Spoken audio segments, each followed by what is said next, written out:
racing these cars, I was in elementary school, I think. Or something. That's fantastic! I get goosebumps when I look at this picture because those guys still are keen on driving our cars on a racetrack. And they stopped. I mean, my brakes were shit good. Excuse my friend.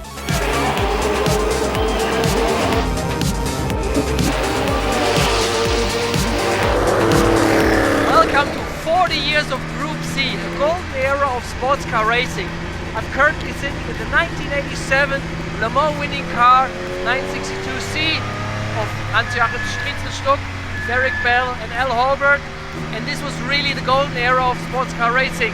And for me it's like a fanboy moment because it's these cars and drivers I admired by growing up, and definitely something special to be here today at Leipzig. We have 6 cars of this time, a unique gathering of cars here. We are going to showcase them today to selected journalists. We have here Helmut Schmid, engine engineer, back in the days in Norbert Singer's team. We have a 5-time Le Mans winner here, as in Derek Bell. We have Hans Stucky Stuck, the star driver of the 70s and 80s, a 2-time Le Mans winner. And we have Bernd Schneider. He had a short 2-year stint in the Porsche 962. And we have, last but not least, Jochen Mass, one of the most popular German drivers at the time. And for me, these cars are real driving machines. Now there's enough of talking, and I think we should drive a little bit. And give it some gas. Absolutely stunning. I love these cars.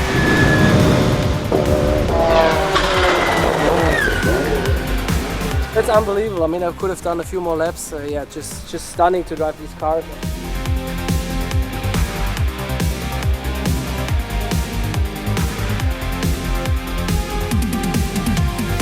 It feels quite modern. I mean, Yes, like, this is the car, how it handles. But mostly, I mean, the gear shifts and stuff, that's completely different to nowadays. And a lot of people forget that how it is, like the dancing on the pedals with that's right. blip, heel and toe, clutching on each way up and way down. And I think that's the most different part to today. Yes. But I think just like grip-wise, even though we went quick for sure, grip-wise and just like how the car behaves, I think it's pretty modern. These cars, I always found them very creature-friendly and very nice to drive. They're very comfortable and so on and so on. They're not really terribly demanding if you just want to drive it like that. So that's why it's a real pleasure to drive them again. And you know, you could do 24 hours with two drivers. Yeah, we did. And later, I mean, it became more and more difficult. The harder and the harsher the cars are, and everything more precise, it wears you out. And these cars allowed you to feel good after 2 hours even and longer. That was a lovely feature of these cars. You guys started in the Group C era with 2 drivers just. You won the very first Group C race and the very first Group C 24 Hours of Le Mans in 1982. But later you stepped to 3 drivers. So what was the reason there? It was after 83 when we actually came second, which was the hardest race of the lot because we were always trying to catch the car in front. But Jackie said to me in 83, he said, I think we should have 3 drivers. And I said, but who are we going to have? Jochen's taken already in another car. No, I didn't want to drive. Well, I didn't ask you.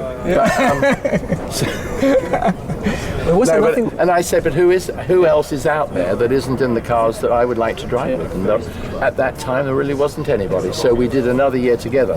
But it was the hardest race we ever did because we had so many problems. And if you drove the race and you had no problems, it was easy for 2. But the year we had it, we kept coming up from last place to whatever.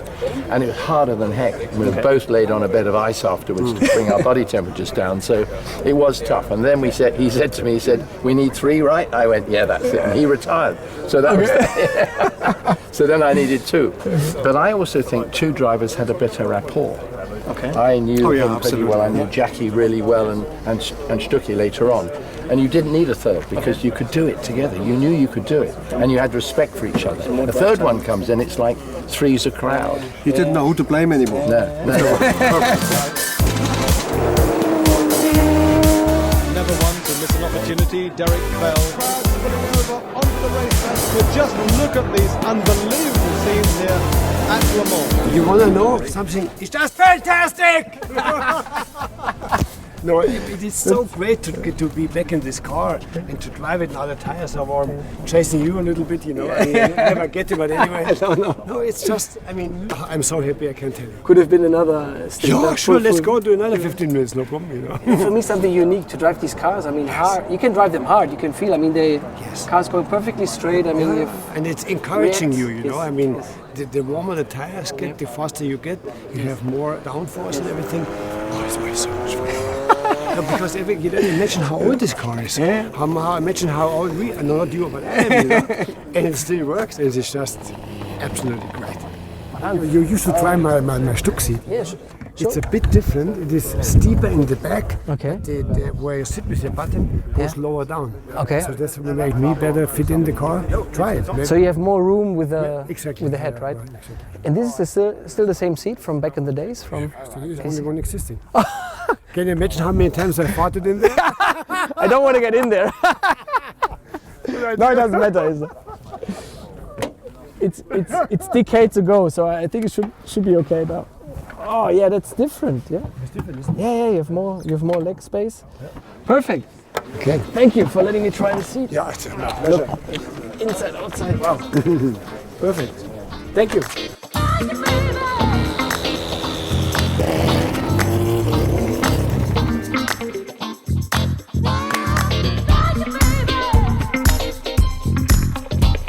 The Porsche Museum is very particular in having their cars up and running even after many of these years. So we're not speaking here theoretically about how these cars were and not showing only movies. We can physically see these cars, smell these cars, and I was happy, you know, to drive these cars and what it takes to have these cars have these cars up and running and obviously in perfect shape. These guys know about it. We have Alex, we have Helmut. So yeah, happy to be here. So just tell me, I mean, what does it take for a car like this to be maintained even after 30 years? First, you must look that it's not burning the car. Yeah? Okay. You must change all fuels lines. Okay. And Oil lines. Oil lines. Yeah. And then, All the rubbers. yes, all the rubber. And like the engine, is this like a big job to do, or is it mainly like the... No, it's very easy. Okay. We check the compressor, we check the leak, and maybe we go to Steino. Okay. Make a test, short test, look about it's okay, and then new clutch, and then the engine is the normal okay. And how about like electronics? The electronic, we check this. New batteries. Then we You look- must change the batteries all 5 years. When the battery, all this have a leak, it's a unit box complete. Finish. Finish. And you can not rebuild a new box. No chance. Okay. Yeah. So you can only work with what you have with the ECU units. Yeah. And do you need also like the old laptops, right, to connect to be able? The same as we have from 84 to Okay. now. 40 years old. Crazy. What about the look of the car? I mean, like the decals and stuff, and like the bodywork. I mean, I guess you want to keep it as original as it can be, right? No, you have two possibilities. You can make the car before the start or after the race. And that depends on what you want. For a lot of exhibitions in the museum and so, then it's often better. You have a brand new car. Yeah. So Okay. that looks nicer. Yes. So you need a good mix from such cars and such cars. And Yeah, so thank you very much for the insights. And so now you understand a little bit more on what it takes, to maintain these cars. And yeah, let's get ready for maybe another stint out there. I would be ready still in the suit and put on the helmet, and we're ready to go. Yeah. Thank you, guys. Thank you. Thank you.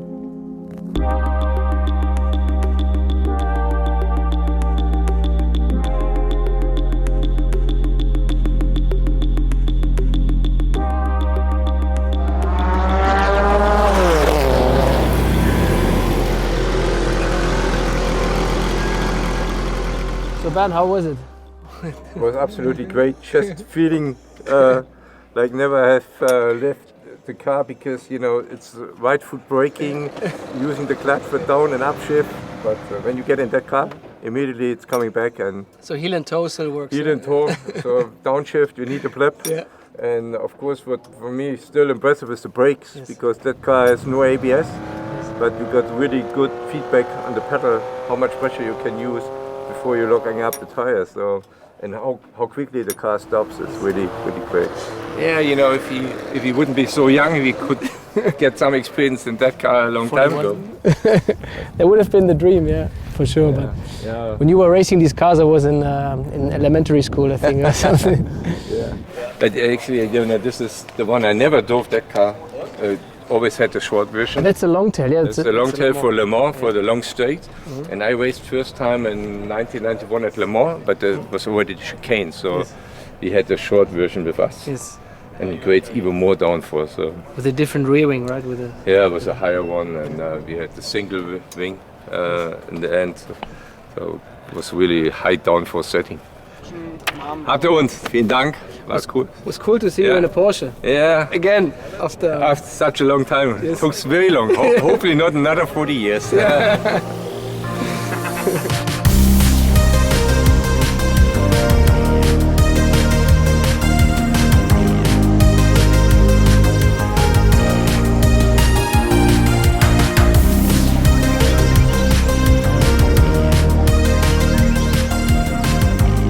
Very nice. It's just lovely to be able to drive them, isn't it, without worrying. It's fun. You know, because you normally get in somebody's car and you go, he mustn't over-rev his car. But it gives you the confidence. Yeah, absolutely. You know, the guys that are rebuilding this car, they won't let you out with anything funny. And the car itself gives confidence. That's right. Oh, yeah. And turning in with the power, with the grip and everything, it's just great. Just fabulous. Yeah. And they stop. I mean, my brakes were good. Excuse my French. The brakes were so good, I couldn't. Especially when you do couple laps, and everything gets really onto working temperature, and then it's really cool. Yeah. I started to worry about the temperatures, and I go, I can't fucking see them anyway. No, but there's no need. I had 80 water. Me too. Yeah, me too. That's all it was, and nothing else on anything else. I mean, nothing was getting hot. I don't believe it. No. I was the only other thing getting hot, I guess. And I went, actually, you can go as fast as you like in this fantastic car, and you've got to do it, just because you'll possibly never do it again, because there's no reason for them to bring them out. You're right, absolutely. You know, so no, it's fantastic, and they all run. Look at it, perfect. There's no oil. It's just ridiculous. So that's it. So what happens now? Barbecue? No, we've had a barbecue. Cup of coffee.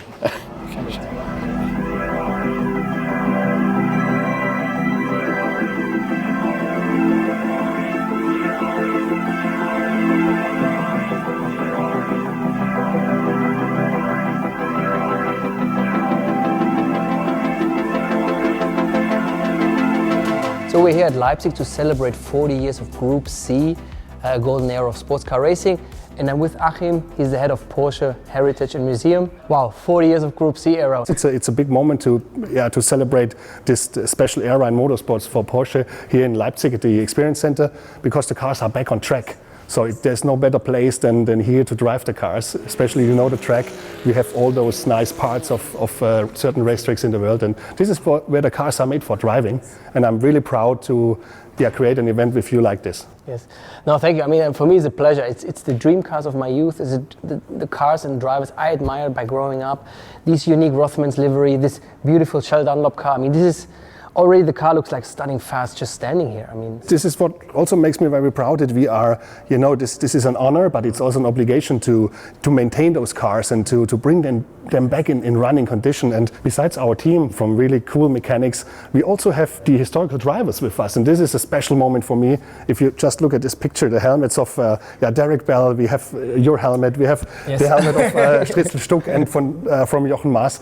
I get goosebumps when I look at this picture, because this is what makes Porsche special. Those guys still are keen on driving our cars on a racetrack. Yes. No, and a big thank you to the Heritage team. I mean, preparing these cars. I mean, at Porsche, it's like you can really see the experience, you can smell the experience, you can speak to the people who shaped that success in the past. And it's not just like speaking theoretically. I mean, you can see the cars running and you can hear what it was like. And so that's, for me, always, I get goosebumps right now, because, like I said, these are the cars when I grew up, and I decided to try to be a racing driver, And I give you a promise right now, we will do it for sure for the next 40 years.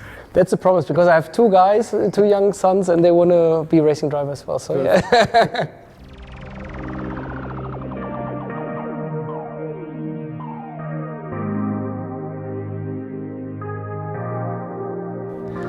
Wow, what a day today here at Leipzig, celebrating the 40 years of Group C era.